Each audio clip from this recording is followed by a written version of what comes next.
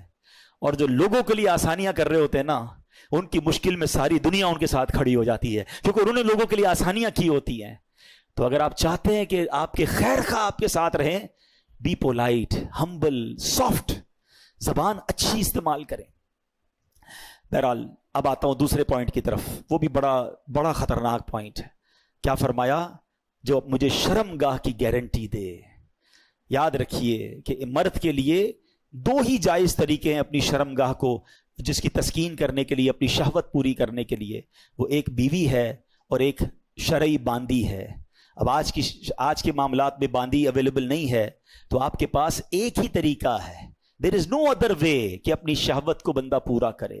مگر آج بہت سارے ایسے معاملات ہیں, بہت ساری باتیں میں اشارتاً بات کروں گا کہ خدارا اپنی زندگی کو برباد نہ ہونے دیں. تھوڑی سی خواہش کے لیے, تھوڑی سی لذت کے لیے قابو پائیے اپنے آپ پر. اور ایک بات یاد رکھیے کہ سب سے پہلے نگاہ بہکتی ہے, پھر دل بہکتا ہے, پھر شرمگاہ بہکتی ہے. یہ جو آنکھوں سے حرام دیکھتے ہیں نا, غلط کام زیادہ وہی کرتے ہیں, کیونکہ آنکھ سے دیکھتے ہیں تو اب دل بہک جاتا ہے, اب قابو نہیں رہتا, تو یا تو اپنے ہاتھوں سے حرام کام کر رہے ہوتے ہیں یا کسی حرام کام کی طرف چلے جاتے ہیں. یہ جہنم میں لے جانے والا کام ہے. یہ اس قدر بڑا گناہ ہے, یعنی کبیرہ گناہوں میں اس کے بارے میں فرمایا گیا. یاد رکھیے کہ ہمیں شریعت سمجھاتی ہے کہ اس میں ہمیں اگر نکاح, میں یہاں والدین سے بھی بات کروں گا, خدا کے واسطے نکاح کو آسان کریں, اپنے بچوں کا جلدی نکاح کر دیا کریں. ہمیں یقین کریں, مجھے میسیجز آتے ہیں, مجھے اسلامی بھائیوں کے بھی اور اسلامی بہنوں تک کے میسج آتے ہیں کہ ہمارے والد کو پڑی نہیں ہماری شادی کی, خدا کے واسطے اس موضوع پہ بیان کریں. آج کے دور میں اگر آپ نکاح ہی نہیں کریں گے, پہلے پیسے کما لے, پہلے ڈگریاں حاصل کر لے, ارے بچیاں جناب پہلے آگے بڑھ جائیں, بالغ ہو جائیں, جلدی شادی کریں, کسی گناہ میں پڑ جائے گا, آپ سوچیں وہ خود جہنم کا حقدار ہو رہا ہے, ماں باپ بھی اس میں شریک ہو سکتے ہیں. تو نکاح کو آسان کریں. اتنے رسم و رواج, اتنی جناب برڈن, اتنے کروڑ ہوں گے, اتنے لاکھ ہوں گے, پھر شادی ہوگی. شادیوں کو آسان کریں, نکاح کو آسان کریں. سنیے, حضرت عائشہ صدیقہ رضی اللہ تعالیٰ عنہ سے مروی ہے کہ نبی پاک علیہ الصلوۃ والسلام نے ارشاد فرمایا, نکاح میری سنت سے ہے, پس جو شخص میری سنت پر عمل نہ کرے وہ مجھ سے نہیں, لہٰذا نکاح کرو کیونکہ میں تمہاری کثرت کی بنا پر دیگر امتوں پر فخر کروں گا. اور جو قدرت رکھتا ہو وہ نکاح کرے, جو قدرت نہ پائے تو روزے رکھا کرے کیونکہ روزہ شہوت کو توڑتا ہے. اب اگر ایسا میرا کوئی بھائی ہے جس کا نکاح نہیں ہو رہا لیکن اس کو حرام کام کی اجازت نہیں ملے گی, اب وہ روزوں کی کثرت کرے. قرآن کہتا ہے لا تقربوا الزنا انہ کان فاحشہ وساء سبیلا, اور بدکاری کے پاس نہ جاؤ, بے شک وہ بے حیائی ہے اور بہت ہی بری راہ. تو اے میرے پیارے اسلامی بھائیوں, ہمیں حرام کاموں سے بچنا ہے. یہ کتنا خطرناک کام اور کتنی بڑی سزا ہے. حضرت سمورہ بن جندب رضی اللہ تعالیٰ فرماتے ہیں, ایک مرتبہ نبی پاک علیہ الصلوۃ والسلام نماز پڑھانے کے بعد ہماری جانب متوجہ ہوئے. آپ نے ہماری طرف فوکس فرمایا اور فرمایا, آج رات میں نے دیکھا میرے پاس دو شخص آئے اور مجھے زمین مقدس کی طرف لے گئے. ہم ایک تنور کی مثل گھڑے کے پاس پہنچے جس کا اوپر کا حصہ تنگ تھا, نیچے کا کشادہ تھا, اس میں آگ بھڑک رہی تھی. اس میں کچھ مرد بھی تھے, کچھ عورتیں بھی تھیں جو برہنہ ہیں. جب آگ کا شعلہ بلند ہوتا وہ اوپر آ جاتے, جب شعلے کم ہو جاتے وہ بھی شعلوں کے ساتھ نیچے چلے جاتے. میں نے پوچھا یہ کیا ہے؟ تو فرمایا, ان دونوں نے جواب دیا, یہ لوگ زنا کرنے والے ہیں. کیا یہ عذاب ہم برداشت کر سکیں گے؟ تھوڑی دیر کی لذت کے لیے کہیں قیامت کے دن کے خطرناک عذاب کے ہم حقدار نہ ٹھہر جائیں. علامہ شمس الدین ذہبی نقل کرتے ہیں کہ زبور شریف میں ہے, بے شک زنا کرنے والوں کو ان کی شرمگاہ کے ذریعے آگ میں لٹکا دیا جائے گا, انہیں لوہے کے کونوں سے مارا جائے گا. جب وہ مار پڑنے پر فریاد کریں گے تو عذاب کے فرشتے کہیں گے یہ آواز اس وقت کدھر تھی جب ہنستے تھے، کھیلتے تھے اور اتراتے تھے، بے حیائی کرتے تھے اور زنا کرتے تھے، اس وقت تمہیں یاد نہیں آیا؟ اب چیخو پکار کر رہے ہو۔ تو سوچئے، آج بندہ کہتا ہے یار پاکستان میں جاننے والے ہیں، کسی اور ملک چلتے ہیں، کسی اور علاقے میں چلتے ہیں، وہاں بڑا آسان ہے عیاشی کرنا۔ نہ کریں، بے حیائی سے بچیں۔ اچھا یہ جو ہے نا حیا، یہ ملتی صحبت سے ہے، یہ ہمیشہ یاد رکھیے گا۔ اگر آپ چاہتے نا ان گناہوں سے بچیں تو ہمیں ایسے دوست بنانے پڑیں گے جو با حیا ہیں۔ بے حیائیوں کے ساتھ رہ کر آپ نہیں بچ پائیں گے۔ یہاں آخری بات کر دیتا ہوں کہ یہاں ایک اور بڑا مسئلہ پتہ ہے کیا ہو گیا ہے؟ لوگ کہتے ہیں بھائی مجھے بہت کنٹرول ہے، میرے دوست غلط کام کرتے ہیں میں ان کے ساتھ رہتا ہوں، میں نہیں کرتا۔ مجھے پتا ہے میرے دوست شراب پیتے ہیں، میں نہیں پیتا، میں بیٹھتا ہوں ان کے ساتھ۔ وہ جوا کھیلتے ہیں لیکن میں صرف بیٹھتا ہوں۔ وہ جو ہے نا وہ نشہ ڈرگز کرتے ہیں، میں بیٹھتا ہوں۔ معاذ اللہ وہ ایڈلٹری کرتے ہیں، میں صرف ان کے ساتھ کمپنی دیتا ہوں، میں یہ کام نہیں کرتا۔ یہ آپ کی بے وقوفی ہے۔ آپ دنیا کے کسی بھی ڈرگ، کسی بھی الکوہولک، کسی بھی جواری، کسی بھی شرابی، کسی بھی برے کام کرنے والے کو پکڑ لیں اور پوچھو یہ عادت کدھر سے ملی ہے، ایک بندہ بھی نہیں ملے گا جو یہ کہے کہ ابو نے برتھ ڈے والے دن مجھے چرس کا سگریٹ لا کے دیا تھا، امی نے مجھے ایک پسٹل لا کے دی تھی، بیٹا جا کے چوری کرو۔